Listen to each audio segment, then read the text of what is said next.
China boasts an incredible variety of traditional fruits, harvested in massive quantities annually. This video explores how Chinese farmers have perfected fruit harvesting and processing over centuries, creating one of the world's largest, most efficient systems. Ever seen a fruit so big it could be used as a basketball? Meet the pomelo, the king of citrus fruits. They can grow up to 12 inches or 30 centimeters wide and weigh up to 4.5 pounds or 2 kilos. At harvest, only fruits with perfect golden green color and citrus aroma are picked. Among China's many varieties, honey pomelo is globally loved for its juicy, mildly sweet taste and low acidity. It's so popular that each fruit can cost between $3 and $8 in international markets. For over 2,000 years, these giants have been linked to China's Mid-Autumn Festival, their round shapes symbolizing unity and family reunion. Did you know their thick bitter peels are turned into candied treats in Guangdong? Paired with tea, it's a local favorite.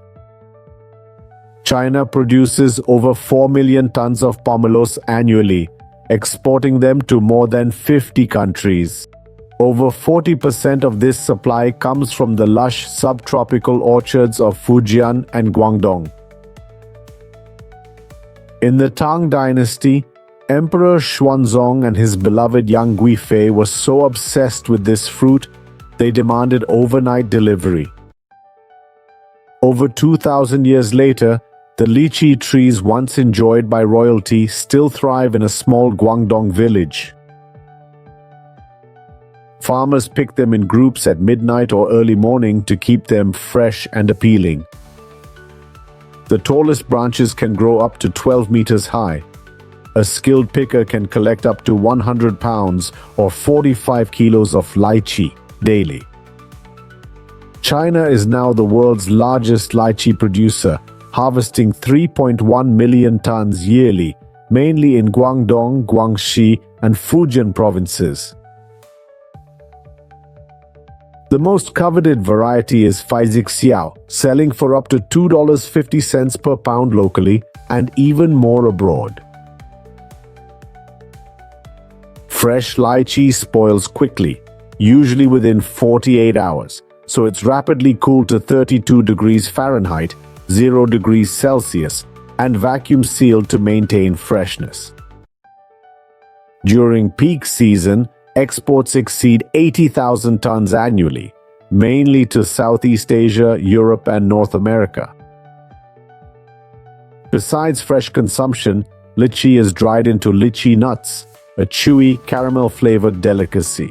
The drying process involves sun-drying for 3-4 days, followed by gentle charcoal roasting.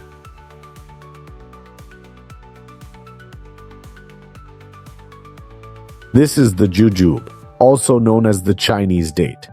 It's been grown in China for over 4,000 years and is key in traditional Chinese recipes.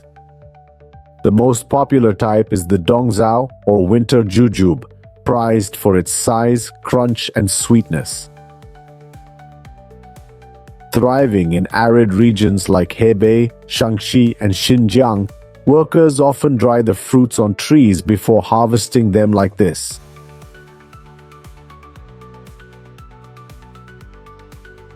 Fresh dongzhao jujubes usually sell for $2-3 per pound, while dried ones cost more due to concentrated sweetness. Jujubes symbolize prosperity, so they're used in Chinese wedding bed ceremonies with peanuts and lotus seeds for fertility and happiness. I bet you didn't know China produces more apples than any country, 46 million tons yearly. That's nearly 55% of the world's apple production. But here's the surprising part. Despite being the top producer, China exports only a small fraction of its apple harvest. Shanxi and Shandong lead, using hand-picking to ensure bruise-free apples.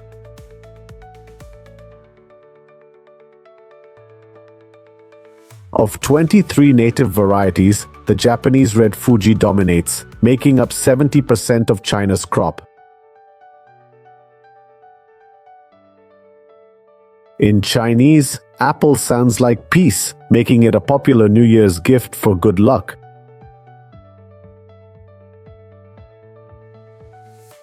These crisp fruits cost $1.02/lb and are cooled to 32 degrees Fahrenheit, 0 degrees Celsius, after picking for freshness. In the tropical provinces of Guangdong, Guangxi, and Yunnan, bananas thrive in the humid climate. China produces over 13 million tons annually, making it Asia's second-largest producer. Harvesting bananas is a highly coordinated effort. Workers carefully cut huge bunches with machetes, which can weigh up to 110 pounds or 50 kilos. The fruit is then transported by machine to avoid bruising. Farmers monitor bunches for uniform ripening, typically when fruit reaches 75% to 85% maturity. This ensures bananas are firm enough for transport, but will fully ripen when reaching consumers. The Cavendish banana is the most popular variety. Fresh ones sell for 30 to 50 cents per pound and are treated post-harvest to slow ripening. They are packed in temp-controlled boxes set at 57 degrees Fahrenheit or 14 degrees Celsius for shipping. Domestically, bananas rule, driving a $4 billion annual industry.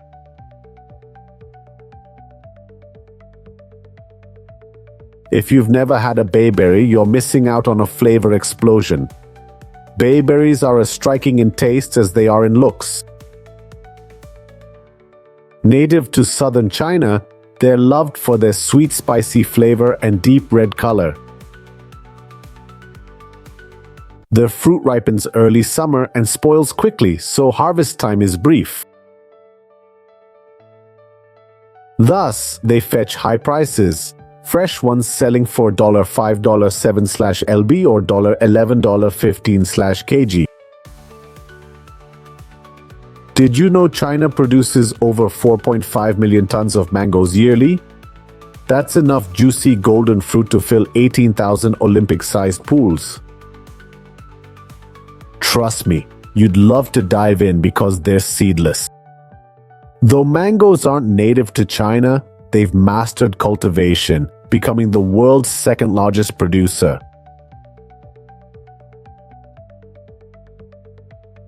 During peak season, one worker can harvest about 880 pounds, 400 kilograms of mangoes daily. They sell for $1.50 per pound locally or $3.50 per kilo and fetch higher prices when exported. Chinese farmers have turned mango preservation into an art form. They slice fruits thinly, spread on bamboo racks, and let the tropical sun work its magic.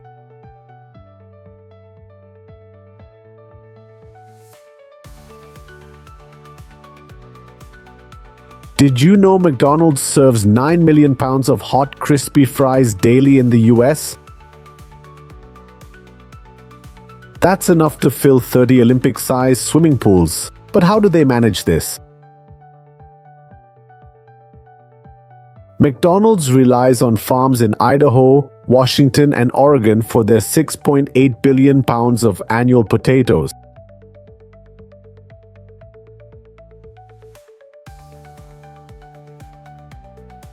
These states are ideal for potato cultivation, thanks to its nutrient-rich volcanic soil and climate ideal for potato growth. Modern harvesters, lifting 16 rows at once, use cutting-edge tech for max efficiency. In Idaho, the potato harvest typically kicks off in September. Machines sweep fields, digging up tubers and soil, then screening them on conveyors.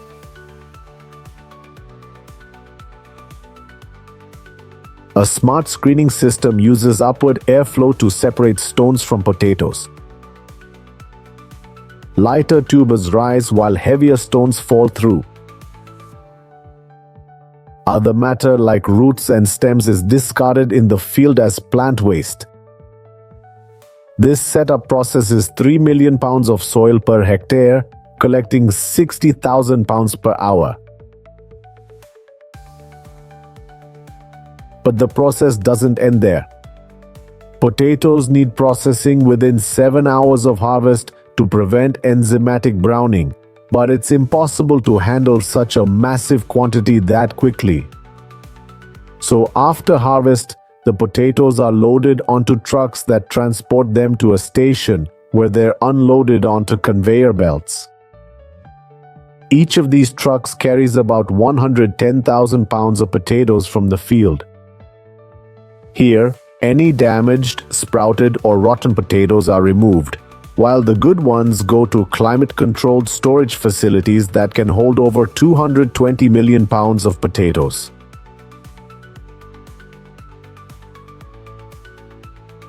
After drying for 7 to 10 days, they're ready for processing, though some can be stored for months under specific conditions.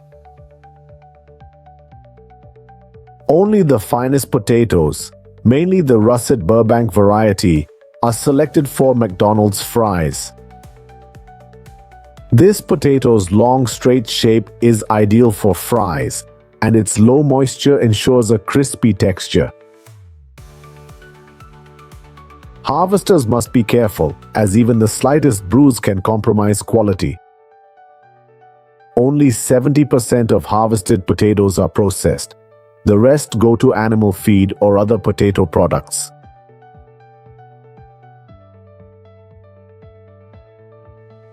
A key player is J.R. Simplot Company, McDonald's partner since 1960, producing 15% of the potatoes used for their fries.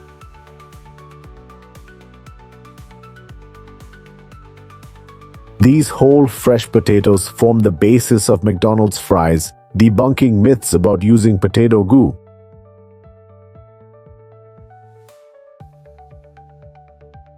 McDonald's commitment to non-GMO led them to reject Simplot's innate potato despite its benefits.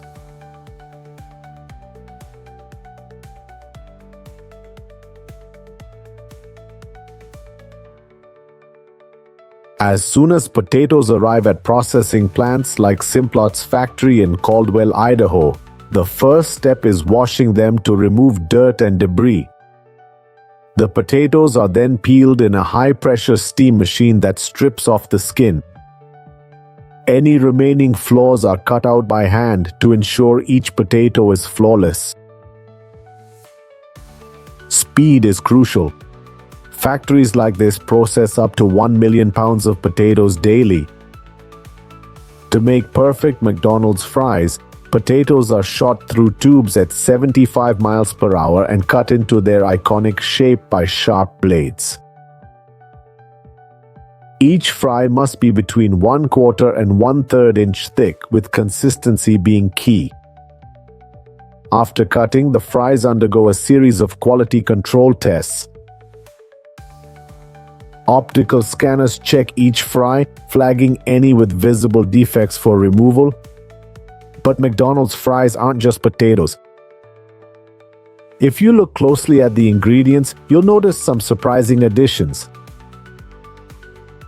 Dextrose, a simple corn sugar, keeps fries golden, while sodium acid pyrophosphate reduces a carcinogen formed during frying.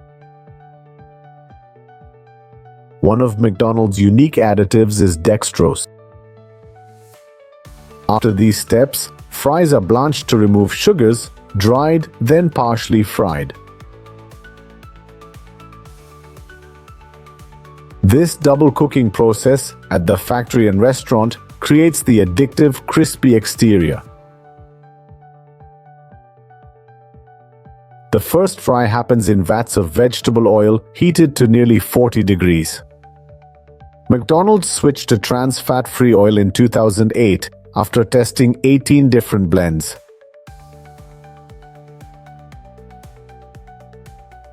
Then, fries are flash frozen in a tunnel, dropping to 10 degrees Fahrenheit.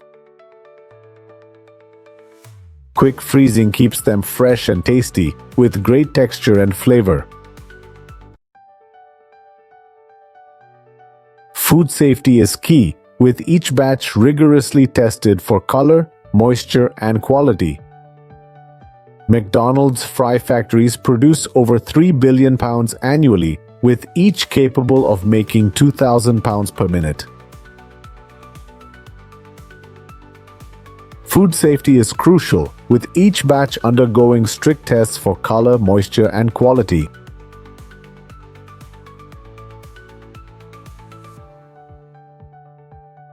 Once processed, frozen fries are distributed via a complex network to 14,000 US McDonald's restaurants. Refrigerated trucks transport fries at ideal temps to ensure they arrive fresh and ready to cook. This supply chain spans globally, with fries from places like Simplot's Caldwell factory reaching over 20 countries. In the US, McDonald's restaurants get deliveries 2 to 3 times a week. Fries are kept in freezers until needed to refill the fry box. During rush hours, fries are made almost non-stop. The beauty of McDonald's system, fries cook in just 3 minutes, thanks to factory prep. Fries are cooked in vegetable oil at exactly 335 degrees Fahrenheit to achieve the perfect texture. McDonald's claims they've perfected the ideal amount of salt for their fries. A small portion has 0.5 g of salt, while a large one contains 350 milligrams. Though fries are hugely popular, they don't sit around for long. McDonald's Canada says fries stay in the warming tray for max 7 minutes before disposal.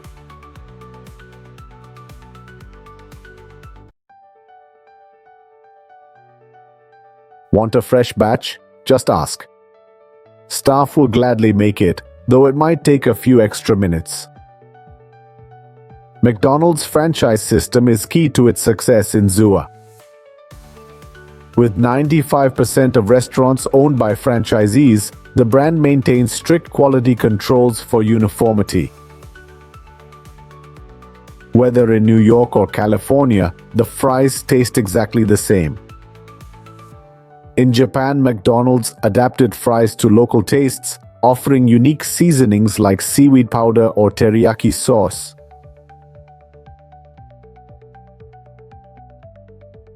Globally, McDonald's serves 70 million customers daily. So worldwide, McDonald's fries likely remain one of the most popular menu items.